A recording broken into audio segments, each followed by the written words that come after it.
If Nacht der Untoten was the spark and Verrückt was the wood, Shi No Numa would become the gasoline of the Zombies game mode.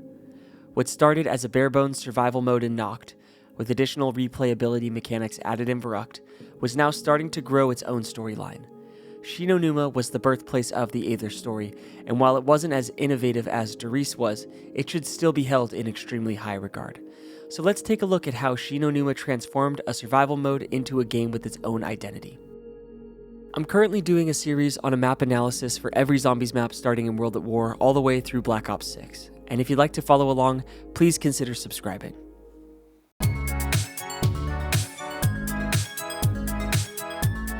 Shi No Numa was the first Zombies map to feature playable areas outside and outside of Europe. The map takes place at the abandoned Rising Sun facility in the swamps of Japan, which was used by Division 9 and Group 935 to develop weapons and partake in some unethical experimentation. The map consists of the main building with 4 branching paths to smaller huts that contain perk machines, mystery box spawn points, and a creepy-ass telephone.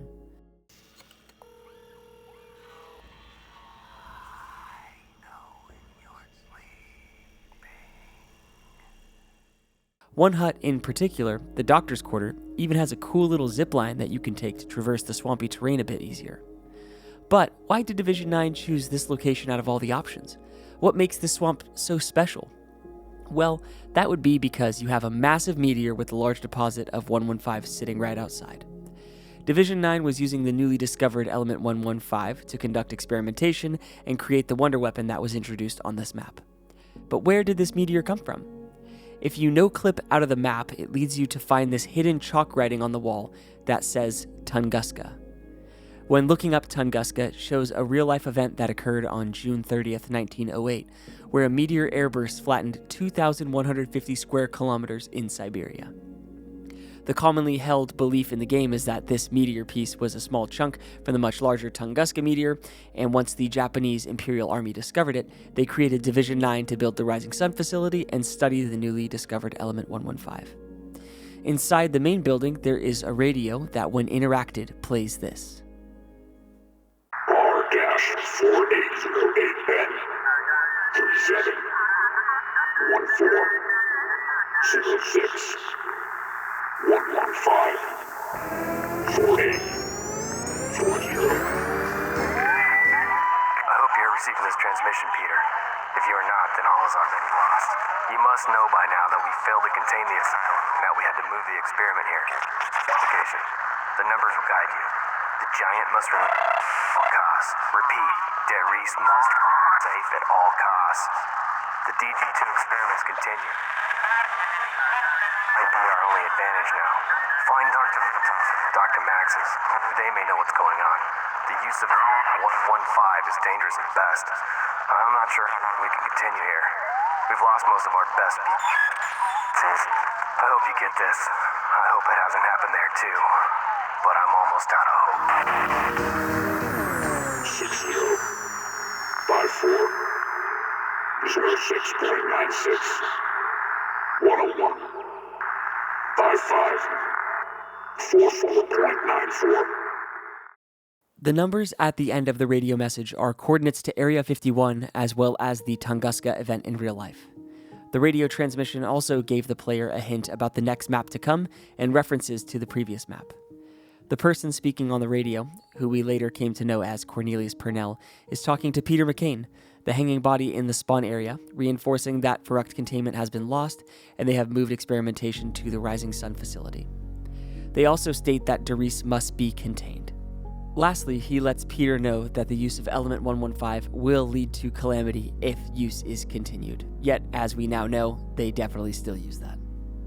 If you'd like to learn more about the events leading up to Shi No Numa, please consider checking out my video analysis of Verrückt here. Shi No Numa also introduced us to the first cast of playable characters, which would be later known as Ultimus. This consists of Tank Dempsey, Nikolai Belinsky, Takeo Masaki, and Edward Richtofen.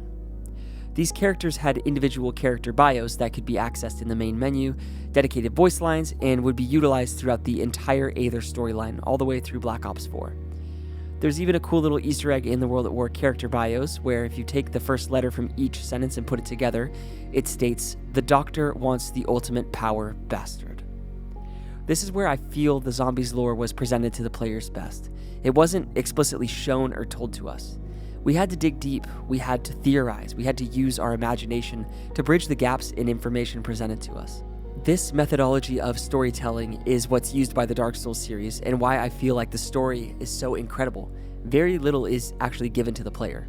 We had to work together to come up with a cohesive story, using the building blocks that Treyarch gave us. Now that we know a bit more about the setting and lore though, let's take a look at how Shi No Numa brought groundbreaking changes to the mode.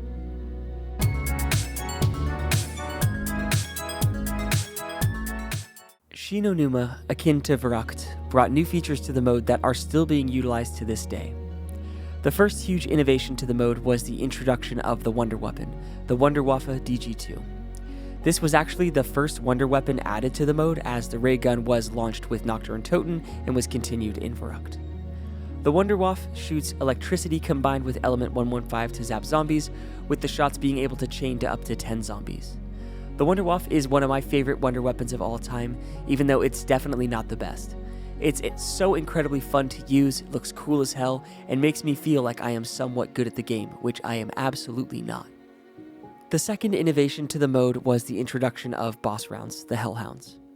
Hellhounds would be featured on the majority of future maps, but nearly every single map since Shi No Numa has had some sort of boss round or mini-boss. Ascension has monkey rounds, Call of the Dead has George Romero, Shangri-La has monkeys, napalm, screechers, etc. These boss rounds add some variety in the gameplay loop and reward the player with max ammos every 4 to 6 rounds, which is absolutely essential for high rounding.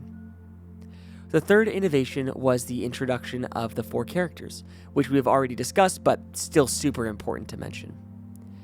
The fourth innovation is randomized perk spawns. This mechanic wasn't used in too many other maps in the future, the main one being Nuketown Zombies.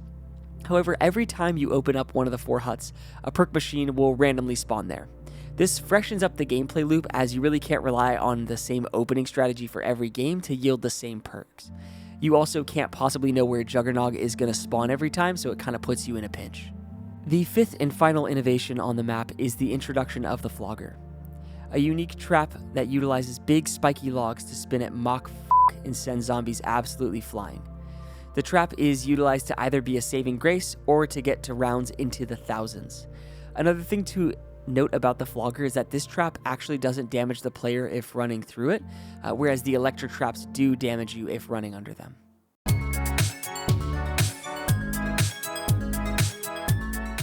Shi No Numa on World at War specifically would go on to be known as the easiest map to attempt high rounds on. With world records currently in the tens of thousands of rounds, it's pretty clear to see that this map has some sort of differing mechanic that would allow for this.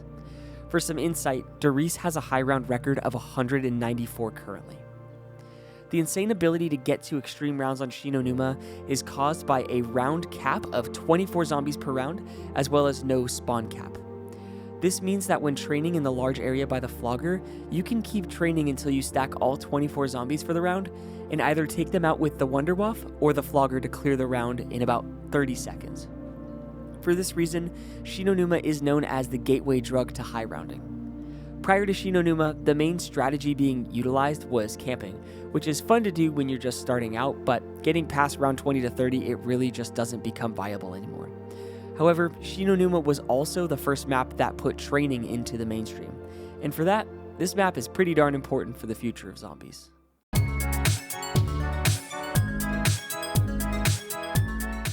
Shi No Numa was the genesis of the CoDZombies storyline. Without it and the innovations it brought, we could very well just be stuck playing the same random playable characters with no depth in the game mode. While Shi No Numa isn't often held in the best of regards like Derice is, its existence is absolutely vital in shaping the mode to what it is today. Shi No Numa walked so Derice could run. But I'd love to know what you think about Shi No Numa. Please let me know your thoughts on the map in the comments below, and also please be sure to drop a like on the video if you enjoyed it, subscribe if you'd like to see more analysis videos of zombie maps in the future, and I hope that you have an absolutely incredible rest of your day. Peace!